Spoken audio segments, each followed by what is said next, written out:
ৰবটে ধ্বংস কৰিব নেকি মানৱ সমাজ?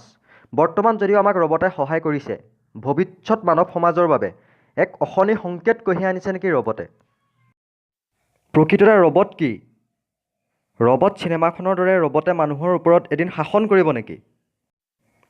ৰবট আৰু মানুহৰ মাজত যদি যুদ্ধ হয়, সাম্ভাব্য যুদ্ধত জয় কোন হ'ব? হয়, আজি সেইসমূহ টপিকৰ ওপৰত ভিত্তি কৰি এই ভিডিঅ'টো নিৰ্মাণ কৰা হৈছে।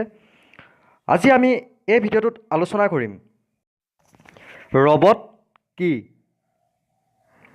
কি সূত্ৰৰ ওপৰত নিৰ্ভৰ কৰি ৰবট বনোৱা হৈছে? ৰবট ব্যৱহাৰৰ ফলত হোৱা লাভসমূহৰ বিষয়ে। আৰু শেষত ৰবটে মানৱ সমাজ ধ্বংস কৰিব নি? কেনেদৰেনো ৰবট মানুহৰ বাবে বিপদজনক হৈ পৰিব পাৰে? আমি বনোৱা ৰবটে কেতিয়াবা সিহঁতৰ নিজৰ অধিকাৰ বিচাৰি আমাৰ লগত যুদ্ধত লিপ্ত হ'ব নেকি? বা আমাৰ মানৱ সমাজৰ এগেইনষ্ট কৰিব নেকি?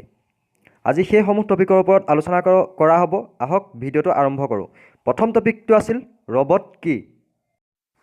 ৰবট হ'ল কম্পিউটাৰ প্ৰগ্ৰেমিঙৰ দ্বাৰা বনোৱা এটা যন্ত্ৰ, যি কঠিনতকৈও কঠিন কাম অতি কম সময়ৰ ভিতৰতে আৰু অতি সহজে কৰিব পাৰে। দ্বিতীয় টপিকটো আছিল কি সূত্ৰৰ ওপৰত ভিত্তি কৰি, কি নিয়মৰ ওপৰত ভিত্তি কৰিনো ৰবটটো বনোৱা হয়, অৰ্থাৎ ৰবটে কি নিয়ম মানিব লাগিব, ৰবটটো বনাওঁতে কোনকেইটা নিয়ম মনা হয়, ৰবটটো প্ৰগ্ৰেমিঙত কোনকেইটা নিয়ম সোমাই দিয়া হয়। ৰবট এটা যেতিয়া বনোৱা হয় তেতিয়া এই তিনিটা সূত্ৰ মানি চলা হয়। সেই সূত্ৰ তিনিটা হ'ল, প্ৰথম সূত্ৰ হ'ল ৰবটে মানৱ জাতিক কোনো ধৰণৰ অপকাৰ কৰিব নোৱাৰিব আৰু তেনেকুৱা কাৰ্যত, অপকাৰ কৰিব পৰা কাৰ্যত জড়িত হ'ব নোৱাৰিব বা তেনেকুৱা কাৰ্য হ'বলৈ দিব নালাগিব। দ্বিতীয় সূত্ৰ হ'ল ৰবটে মানৱ জাতিৰ অৰ্ডাৰ, আদেশসমূহ মানি চলিব লাগিব। যদিহে সেই অৰ্ডাৰসমূহে প্ৰথম সূত্ৰটোৰ নাভাঙে, মানে প্ৰথম সূত্ৰটোৰ বিপক্ষে আচৰণ নকৰে, অৰ্থাৎ ৰবটে মানুহৰ অৰ্ডাৰ তেতিয়াহে মানিব যদিহে অইন এজন মানুহক হাৰ্ম কৰিবলগীয়া নহয়, অইন এজন মানুহক অপকাৰ কৰিবলগীয়া নহয়। আৰু তৃতীয় সূত্ৰটো, প্ৰথম আৰু দ্বিতীয় সূত্ৰ দুটা কোনো ধৰণৰ বিপক্ষ আচৰণ নকৰাকৈ ৰবটে নিজক ৰক্ষা কৰিব পাৰিব। অৰ্থাৎ মানুহৰ অৰ্ডাৰ মনাৰ পিছত, মানুহৰ আদেশ মনাৰ পিছত আৰু মানুহক কোনো ধৰণৰ অপকাৰ নকৰাকৈ ৰবটে নিজক ৰক্ষা কৰিব পাৰিব। সেই তিনিটা সূত্ৰৰ ওপৰত ভিত্তি কৰিয়ে আমি ব্যৱহাৰ কৰি থকা ৰবটসমূহ বনোৱা হয়। আৰু সেই তিনিটা সূত্ৰক আমি কওঁ 3 ল' অফ ৰবটিক্স। এতিয়া নেক্সট টপিকটো আছিল ৰবটৰ লাভালাভসমূহ। প্ৰকৃততে ৰবটৰ লাভালাভসমূহ অতি কম সময়ৰ ভিতৰত কোৱাটো সম্ভৱ নহয়, কৈ থাকিলে ওলাই গৈ থাকিব। তথাপিও মই কেইটামান লাভালাভৰ বিষয়ে ইয়াত ক'ম। প্ৰথম লাভালাভ হ'ল ৰবটক আমি চিকিৎসা শাস্ত্ৰত ব্যৱহাৰ কৰিব পাৰোঁ, অৰ্থাৎ মেডিকেল ফিল্ডত আমি ব্যৱহাৰ কৰিব পাৰোঁ। যদিহে আমি এটা ৰবট মেডিকেল ফিল্ডত ব্যৱহাৰ কৰোঁ, তেনেহ'লে এজন মানুহে মেডিকেল ফিল্ডত এটা অপাৰেশ্যন কৰিবলৈ যিমান সময় লাগে তাতকৈ অতি কম সময়ত আৰু বহুত নিখুঁতভাৱে ৰবটে সেই কামটো কৰিব। গতিকে মানুহৰ বেমাৰ ৰোধৰ ক্ষেত্ৰত বহুত সহায় হ'ব যদি আমি ৰবট মেডিকেল ফিল্ডত ব্যৱহাৰ কৰোঁ। তাৰপিছত আমি ৰবটক ছায়েন্সৰ বিভিন্ন আৱিষ্কাৰসমূহত ব্যৱহাৰ কৰিব পাৰোঁ। যদিহে ৰবটক প্ৰগ্ৰেমিংটো মানুহৰ মন যিমান চিন্তা কৰিব পাৰে তাতকৈ যদি উন্নত হিচাপে তৈয়াৰ কৰিব পাৰি, তেনেহ'লে ৰবটে ছায়েন্সৰ ক্ষেত্ৰত যথেষ্ট অৱদান আগবঢ়াব পাৰে। আৰু হয়তো তেতিয়াই আমি পোহৰৰ বেগত যোৱা যান নিৰ্মাণ কৰা সম্ভৱ হ'ব, বা অন্য গ্ৰহলৈ যোৱা সম্ভৱ হ'ব, বা ৰবটৰ চিন্তাৰ জৰিয়তেই আমি অইন গ্ৰহত যদি প্ৰাণী আছে তেতিয়া তেওঁলোকৰ লগত যোগাযোগ স্থাপন কৰিব পাৰিম। আমি যুদ্ধ ক্ষেত্ৰতো ৰবট ব্যৱহাৰ কৰিব পাৰোঁ নিজক ৰক্ষাৰ বাবে।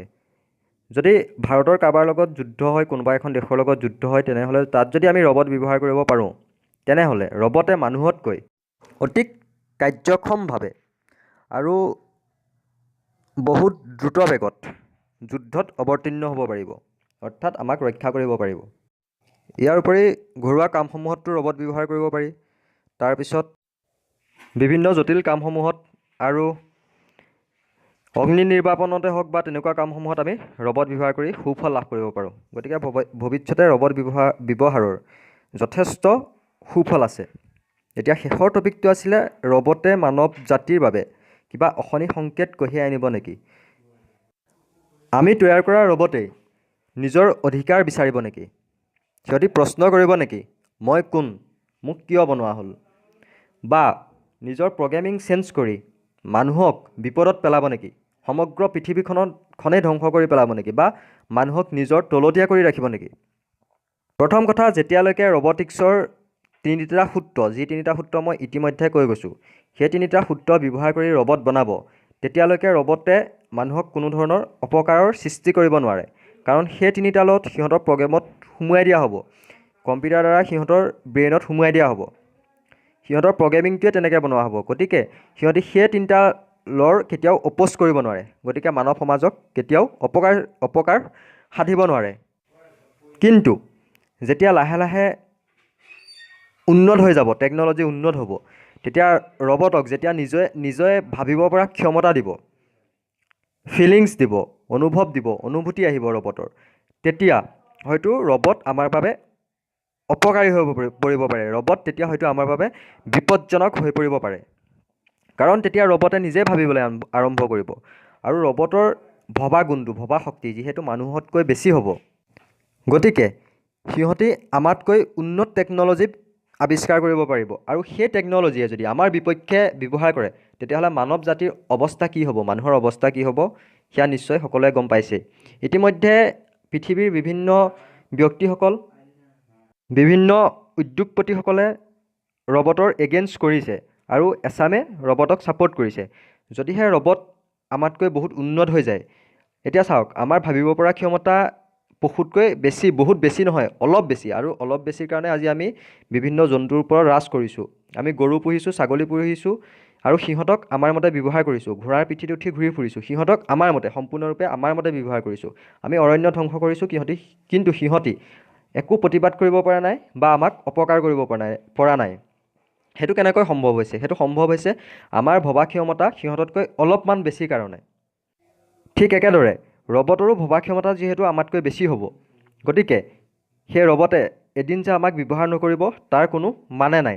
এদিন যে মানৱ জাতিক নিজৰ তলতীয়া নকৰিব তাৰ কোনো মানে নাই।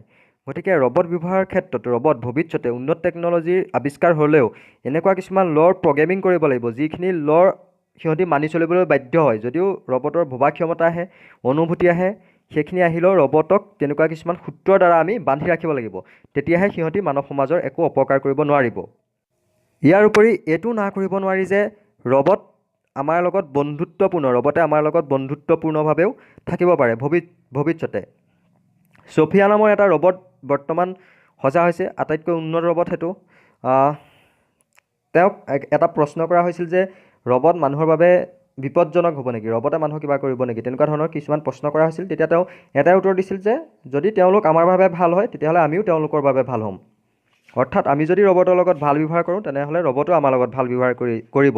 এতিয়াই সেই ৰবটে সেইটো উত্তৰ দিব পাৰিছে, কিন্তু ভৱিষ্যতে যেতিয়া টেকন'লজি উন্নত হ'ব, যেতিয়া উন্নত বিজ্ঞান, বিভিন্ন বস্তুৰ সৃষ্টি হ'ব, তেতিয়া ৰবট তাতকৈ ভাবিব পৰা হ'ব আৰু তেতিয়া ৰবটে কি সিদ্ধান্ত ল'ব সেইটো সময়তহে গম পোৱা যাব। কিন্তু এদিন যে বিপদজনক হৈ নপৰিব ৰবট আমাৰ বাবে, তাৰ কোনো মানে নাই, অৰ্থাৎ অতি বিপদজনক হৈ পৰিব পাৰে। আজিলৈ ভিডিঅ'টো ইমানেই। ভৱিষ্যতলৈকে এনেকুৱা ধৰণৰ বিজ্ঞানৰ বিভিন্ন তথ্যসমূহ জানি থাকিবৰ বাবে আমি দুদিনৰ মূৰে এটা ভিডিঅ' আপলোড দিয়ে থাকোঁ। গতিকে এনেকুৱা ধৰণৰ বিভিন্ন তথ্যসমূহ পাই থাকিবৰ বাবে, আশ্চৰ্যজনক তথ্যসমূহ পাই থাকিবৰ বাবে চেনেলটো ছাবস্ক্ৰাইব কৰিব আৰু ভিডিঅ'টো লাইক কৰিবলৈ নাপাহৰিব।